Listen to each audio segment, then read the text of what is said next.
afternoon, or good evening, my beautiful hot messes. My name is Mistress Lavender, and today I'm reading The Artist Seduction by Robert Greene. I'm on page 43, The Charismatic. Before we begin, make sure to like, comment, and subscribe, and turn your post notifications on. Let's start. Charisma is a presence that excites us. It comes from an inner quality, self-confidence, sexual energy, sense of purpose, contentment that most people lack and want. This quality radiates outwards, permitting the gestures of charismatics, making them seem extraordinary and superior. Oh my goodness, what am I saying? And making us imagine there is more to them that meets the eye. They are gods, saints, and stars. Charismatics can learn to heighten their charisma with a piercing gaze, fiery ority, or an air of mystery. They can seduce on a grand scale. Learn to create the charismatic illusion by radiating intensity while remaining detached. Charisma and seduction. Charisma is seduction on a mass level. Charismatics make crowds of people fall in love with them, then lead them along. The process of making them fall in love is simple and follows a path similar to that one-on-one seduction. Charismatics have certain qualities that are powerfully attractive and that make them stand out. This could be their self-belief, their boldness, their serenity. They keep the source of these qualities mysterious. They do not explain where their confidence or contentment comes from, but it can be felt by everyone. It radiates outwards without the appearance of conscious effort. The face of the charismatic is usually animated, full of energy, desire, alertness, the look of a lover, one that is instantly appealing, even vaguely sensual. We happily follow charismatics because we like to be led, particularly by people who promise adventure or prosperity. We lose ourselves in their cause, become emotionally attached to them, feel more alive by believing in them. We fall in love. Charisma plays on repressed sexuality, creates an erotic charge, yet the origins of that word lie not in sexuality but in religion. And religion remains deeply embedded in modern charisma. Thousands of years ago, people believed in gods and spirits, but few could ever say they have witnessed a miracle, a physical demonstration of divine power. A man, however, who seemed possessed by a divine spirit, speaks in tongues, ecstatic raptures, the expression of intense visions, would stand out as one whom the gods had singled out. And this man, a priest or a prophet, gained great power over others. Most of these great religions were founded by a charismatic, a person who physically displayed the signs of God's favor. Today, anyone who has presence, who attracts attention when he or she enters a room, is said to possess charisma. But even these less exalted types reveal a trace of equality, suggested by the word's original meaning. Their charisma is mysterious and inexplicable, never obvious. They have an unusual confidence. They have a gift, often a smoothness of language, that makes them stand out from the crowd. They express a vision.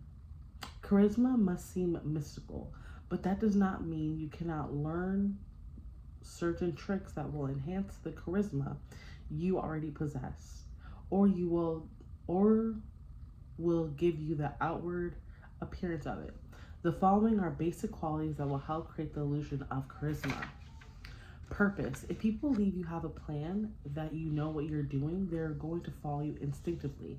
The direction does not matter. Pick a cause, an ideal, a vision, and show that you will not sway away from your goal. People will imagine that your confidence comes from something real. Mystery. Mystery lies at charisma's heart, but it is a particular kind of mystery. A mystery expressed by contradiction.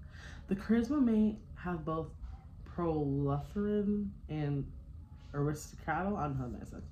Mao Zedong, both excitable and icily detached. Charles de Gaulle, both intimate and distant. Sigmund Freud.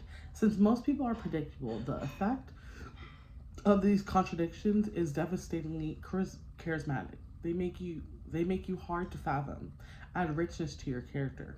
Make people talk about you. Show your mysteriousness gradually, and word will spread. You must also keep people at arm's length to keep them from figuring you out. Saintliness, I don't know what that word means. Most of us must compromise constantly to survive. Saints do not. They must live out their ideals without caring about the consequences. The saintly effect bestows charisma. Saintlessness goes far beyond religion. Politicians as disparate as George Washington and Lenin won saintly reputations by living simply. Despite their power, by matching their political values to their personal lives, both men were virtually defied after they died. The key is that you must already have some deeply held values. That part cannot be faked, at least not without risking accusations of charlatanry that will destroy your charisma in the long run. The next step is to show, as simply and subtly as possible, that you live what you believe. Eloquence. Charismatic relies on the power of words. The reason is simple. Words are the quickest way to create emotional disturbance. They can uplift, elevate, stir anger without referring to anything real. Eloquence can be learned. Roosevelt, a calm particular type, was able to make himself a dynamic speaker, both through his style of delivery, which was slow and hypnotic, and through his brilliant use of imagery, alliteration, and biblical rhetoric. The slow, authoritative style is often more effective than passionate oratory, for it is more subtly spellbinding and less tiring. Theatrically, what's that word? A charismatic is larger than life, has extra presence. Actors have studied this kind of presence for years. They know how to stand on a crowded stage and command attention. Surprisingly, it is not the actor who screams the loudest or gestures the most wildly who works this magic best, but the actor who stays calm, radiating self-assurance. The effect is ruined by trying too hard. Uninhibitedness. Most people are repressed and have little access to their unconscious, a problem that creates opportunities for the charismatic, who can become a kind of screen on which others project their secret fantasies and longings. You will first have to show that you are less inhabited than your audience, that you radiate a dangerous sexuality, have no fear of death, are delightfully spontaneous. Even a hint of these qualities will make people think you are more powerful than you are.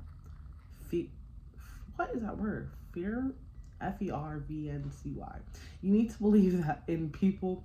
You need to believe in something, and to believe in something strongly enough for you to animate all your gestures and make your eyes light up. A prerequisite for fiery belief is some great cause to rally around, a crusade.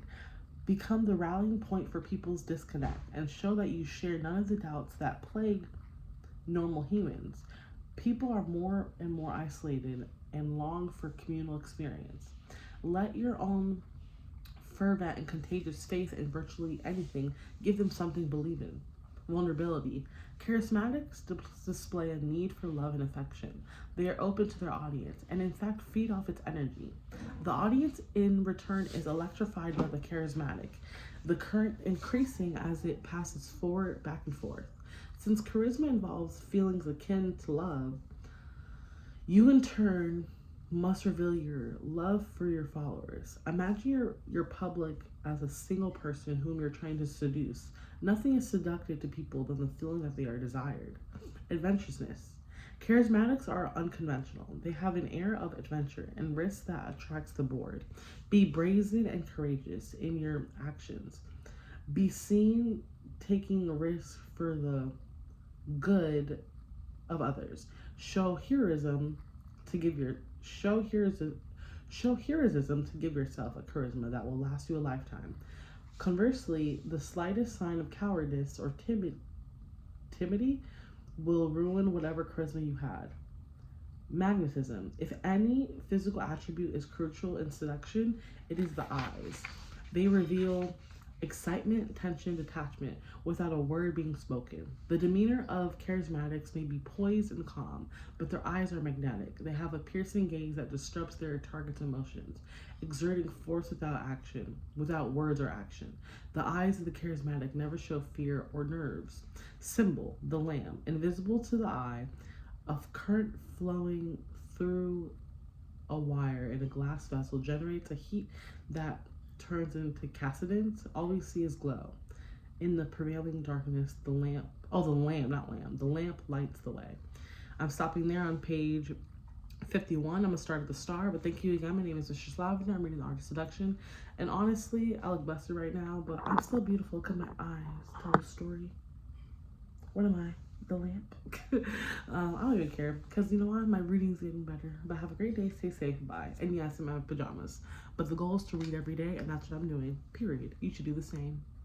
See you next episode. Page 51, the star.